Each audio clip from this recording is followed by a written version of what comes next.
ಉತ್ತರಾಖಂಡದಲ್ಲಿ ನಡೆದಂತಹ ದುರಂತದಲ್ಲಿ 9 ಜನ ಕನ್ನಡಿಗರು ಸಾವನ್ನಪ್ಪಿದ್ರೆ 13 ಜನ ಈಗ ಬೆಂಗಳೂರಿಗೆ ವಾಪಸ್ ಆಗಿದ್ದಾರೆ. ಇದಕ್ಕೆ ಸಂಬಂಧಪಟ್ಟಂತೆ ಅಪ್ಡೇಟ್ ನ್ಯೂಸ್ ಇದೆ, ನೋಡ್ತಾ ಹೋಗೋಣ.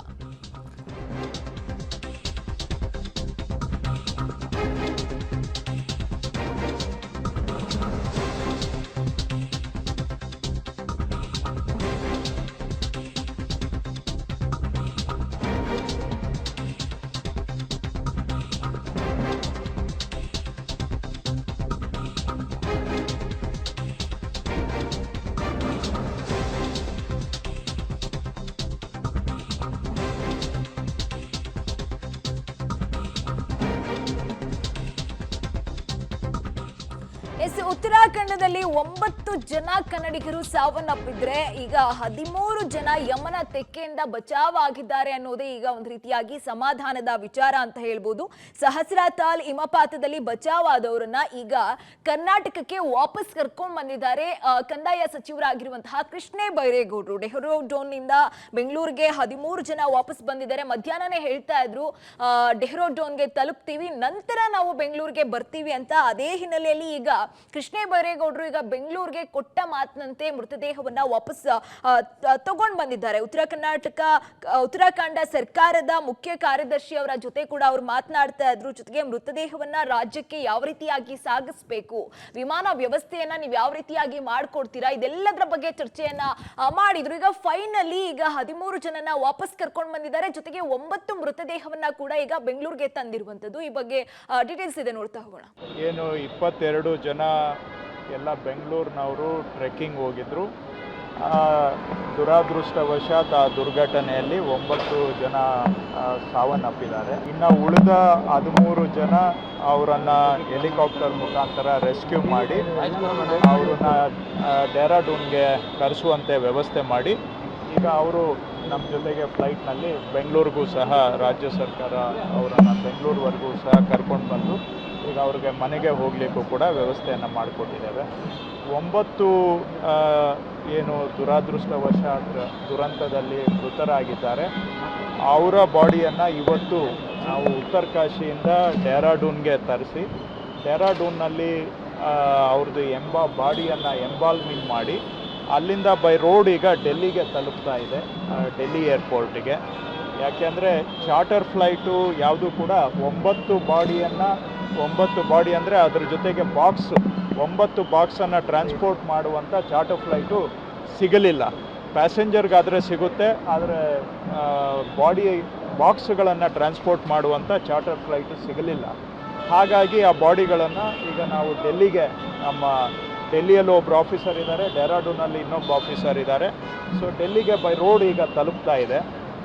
ನಾಳೆ ಬೆಳಗಿನ ಜಾವ 5:30 ಒಂದೊಂದು ಫ್ಲೈಟಲ್ಲಿ 2 ಬಾಡಿ 5:30 ಫ್ಲೈಟಿಂದ ಶುರುವಾಗಿ 5 ಫ್ಲೈಟ್ನಲ್ಲಿ ಬ್ಯಾಂಗ್ಳೂರಿಗೆ ನಾಳೆ ಬೆಳಿಗ್ಗೆ 9 ಬಾಡೀಸು ಸಹ ಅರೈವ್ ಆಗುತ್ತೆ. ಆ ಬಾಡಿಗಳನ್ನ ಬ್ಯಾಂಗ್ಳೂರು ಏರ್ಪೋರ್ಟಿಂದ ಅವರ ಮನೆಗೆ ತಲುಪಿಸ್ಲಿಕ್ಕೂ ಕೂಡ ನಾವು ಆ್ಯಂಬುಲೆನ್ಸ್ ವ್ಯವಸ್ಥೆಯನ್ನು ಮಾಡಿದ್ದೇವೆ. ಈ ದುರಂತ ಆಗಿದ್ದು ಜೂನ್ 3ನೇ ತಾರೀಕು. ಅವರು ಲಾಂಬ್ತಾಲ್ ಅನ್ನೋ ಕ್ಯಾಂಪ್ನಿಂದ ಸಹಸ್ರತಾಲ್ ಅಂತ ಒಂದು ಚಿಕ್ಕ ಅದು ಸರೋವರ, ಅಲ್ಲಿಗೆ ಹೋಗಿ ಬರೋವಾಗ ವಾಪಸ್ಸು ಕ್ಯಾಂಪಿಗೆ ಬರುವಂಥ ಸಂದರ್ಭದಲ್ಲಿ ಸ್ನೋಫಾಲು ಆರಂಭ ಆಗಿ ಸ್ನೋಫಾಲು ಬರ್ತಾ ಜಾಸ್ತಿಯಾಗಿ ಅದರ ಜೊತೆಗೆ ಗಾಳಿನೂ ಸಹ ಸೇರಿಕೊಂಡು ಜೊತೆಗೆ ಮಂಜು ಕವಿದ ವಾತಾವರಣ ಆಗಿ ಮುಂದೆ ಕಾಣೋದಕ್ಕೆ ಆಗದೆ ಇರುವಂಥ ಪರಿಸ್ಥಿತಿಯಲ್ಲಿ ಕ್ಯಾಂಪ್ ತಲುಪೋದಕ್ಕೆ ಆಗದೆ ಟ್ರೆಕ್ ಮಾಡ್ತಾ ಇದ್ದಂಥ ದಾರಿಯಲ್ಲೇ ರಾತ್ರಿ ಕಳಿಬೇಕಾಗಿ ಬಂತು. ಆ ಸಂದರ್ಭದಲ್ಲಿ ಕಾಲಕ್ರಮೇಣವಾಗಿ ಇನ್ನಿಬ್ಬರು ಹೀಗೆ ಅಲ್ಲಿ ಮೃತರಾದರು. ಮತ್ತು ಮಾರನೇ ದಿನ ಬೆಳಿಗ್ಗೆ ಒಬ್ಬ ಗೈಡು ಬಂದು ದೂರ ನಡೆದುಕೊಂಡು ಬಂದು ಎಲ್ಲಿವರೆಗೂ ಫೋನ್ ಸಿಗ್ನಲ್ ಸಿಗೋದಿಲ್ಲ ಅಲ್ಲಿವರೆಗೂ ಬಂದು ಅಲ್ಲಿಂದ ಫೋನ್ ಮಾಡಿ ಇಂಟಿಮೇಟ್ ಮಾಡಿ ನಮಗೆ ಮಾಹಿತಿ ಗೊತ್ತಾದಷ್ಟೊತ್ತಿಗೆ ಜೂನ್ 4ನೇ ತಾರೀಕು ರಾತ್ರಿ ಆಗಿತ್ತು. ಈ ಘಟನೆ ನಡೆದಿದ್ದು ಜೂನ್ 3ನೇ ತಾರೀಕು ಮಧ್ಯಾಹ್ನ, ನಮಗೆ ವಿಷಯ ಮುಟ್ಟಿತ್ತು ಜೂನ್ 4 ರಾತ್ರಿ.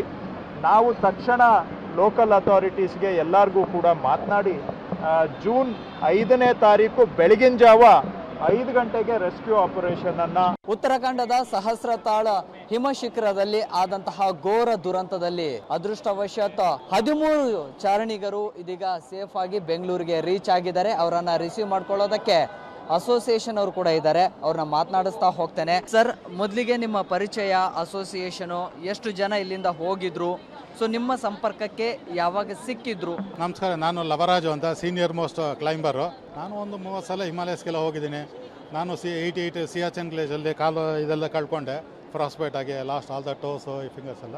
ಇದೆಲ್ಲ ನ್ಯಾಚುರಲ್ ಡಿಸಾಸ್ಟರ್, ಏನು ಮಾಡೋಕ್ಕಾಗಲ್ಲ ಒಂದೊಂದು ಸಲ. ಬಿಕಾಸ್ ನಾವು ಸೆಲೆಕ್ಟ್ ಮಾಡಿ ಕಳಿಸ್ಬೇಕಾದ್ರೂ ಪ್ರತಿಯೊಬ್ಬನು ಸೆಲೆಕ್ಟ್ ಮಾಡಿ IMF ಪರ್ಮಿಷನ್ ತೊಗೊಂಡು ಗೌರ್ಮೆಂಟ್ ಲೆಟ್ರ್ ಬರೆದು ಎಲ್ಲ ಮಾಡೇ ಹೋಗೋದು. ಇದಕ್ಕೆ ಮುಂಚೆ 5-6 ಟೀಮ್ ಹೋಗಿ ಬಂತು. ಇದು ಅನ್ಫಾರ್ಚುನೇಟ್ಲಿ ಈ ಉತ್ತರಾಖಂಡದಲ್ಲಿ ವೆದರ್ ಬ್ಯಾಡ್ ಆಗಿ ಇದಾಗಿದೆ. ನಾವು ಕೇಳ್ಕೊಳ್ಳೆಲ್ಲ ಸೇಫಾಗಿ ಬರಬೇಕಂತ ಅಟ್ಲೀಸ್ಟ್ 13 ಜನ ಉಳಿದಿದ್ದಾರೆ. ಆ ಟೈಮಲ್ಲಿ ಮೌಂಟೇನ್ಸಲ್ಲಿ ಏನಾಗುತ್ತೆ ಯಾರಿಗೂ ಹೇಳೋಕ್ಕಾಗಲ್ಲ. ಇವಾಗ ಚೆನ್ನಾಗಿರುತ್ತೆ, ಇನ್ನೊಂದು ಅರ್ಧ ಗಂಟೆಯಲ್ಲಿ ಏನಾಗುತ್ತೆ ಅಂತಲೂ ಹೇಳೋಕ್ಕಾಗಲ್ಲ. ಸರ್, 22 ಜನ ಹೋಗಿದ್ದ? 23 ಜನ ಹೋಗಿದ್ದು, 13 ಜನ ಸೇಫ್ ಆಗಿದ್ದಾರೆ. ಇನ್ನು ಮಿಕ್ಕಿದವರು ಸ್ನೋ ಇದರಲ್ಲಿ ಸಿಕ್ಕಾಕೊಂಡು ಏನೋ ಡೀಟೇಲ್ಸು ಬಂದಮೇಲೆ ಗೊತ್ತಾಗತ್ತೆ. ಸರ್, ನಿಮಗೆ ಇವರು ಟೋಟಲು ಯಾವಾಗ ನಿಮಗೆ ಕಾಂಟ್ಯಾಕ್ಟ್ ಆಗಿದ್ರು, ಎಲ್ಲಿ ತನಕ ಮೊಬೈಲ್ ಕನೆಕ್ಟಿವಿಟಿಯಲ್ಲಿ ಇದ್ರು? ಇಲ್ಲ, ಅದು ಬಂದು ನಮಗೆ ನಮ್ಮ ಸೆಕ್ರೆಟ್ರಿಗೆ ಮೆಸೇಜ್ ಬಂತು. ಸೊ ಇಮಿಡಿಯೇಟ್ ರಾತ್ರಿ ಕಾಂಟ್ಯಾಕ್ಟ್ ಮಾಡಿ, ಆಮೇಲೆ ಸೆಕ್ರೆಟ್ರಿ ಅವ್ನು ಕಾಂಟ್ಯಾಕ್ಟ್ ಮಾಡಿ, ನಮ್ಮ IMFಗೆಲ್ಲ ಕಾಂಟ್ಯಾಕ್ಟ್ ಮಾಡಿ ಹೆಲ್ಪ್ ತೊಗೊಂಡು, ಸೊ ಆದಷ್ಟು ಎಷ್ಟು ಜನ ಆಗುತ್ತೋ ಸೇವ್ ಮಾಡಬೇಕಂತ ಹೆಲಿಕಾಪ್ಟರ್ ಅರೇಂಜ್ ಮಾಡಿಕೊಟ್ಟಿದ್ದಾರೆ ಗೌರ್ಮೆಂಟ್ ಕಡೆಯಿಂದ. ಕೃಷ್ಣ ಬೈರೇಗೌಡರು ಹೋಗಿದ್ದಾರೆ.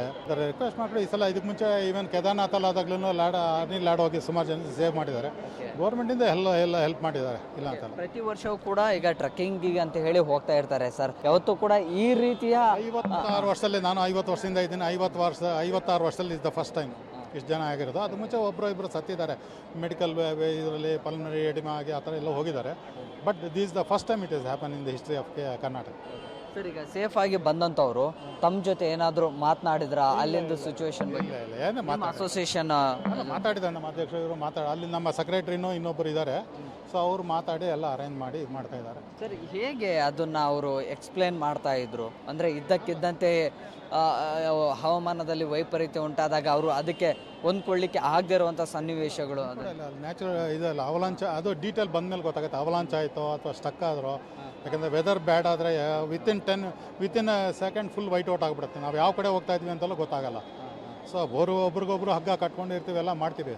ಸೊ ಅಂದ್ರೂ ಏನು ಮಾಡೋಕ್ಕಾಗಲ್ಲ ಒಂದೊಂದು ಸಲ. ಈಗ ಸರ್, ಈಗ ಅಸೋಸಿಯೇಷನಿಂದ ಟೋಟಲ್ 23 ಜನ ಹೋಗಿದ್ರು. ಹೋಗೋದಕ್ಕಿಂತ ಮುಂಚಿತವಾಗಿ ಮೆಡಿಕಲ್ ಟೆಸ್ಟ್ ಅದೆಲ್ಲವೂ ಕೂಡ ಆಗಿಲ್ಲ? ಪ್ರತಿಯೊಂದು ಅವ್ರಿಗೆ ಟ್ರೈನಿಂಗು, 4-5 ಪ್ರೋಗ್ರಾಮು, ಲೋಕಲ್ ಪ್ರೋಗ್ರಾಮು ಎಲ್ಲ. ಬಟ್ ಎಲ್ಲ ಅವರ ಎಕ್ಸ್ಪೀರಿಯೆನ್ಸು. ಸುಮ್ಮನೆ ಯಾರನ್ನ ನಾವು ಕರ್ಕೊಂಡು ಹೋಗಲ್ಲ.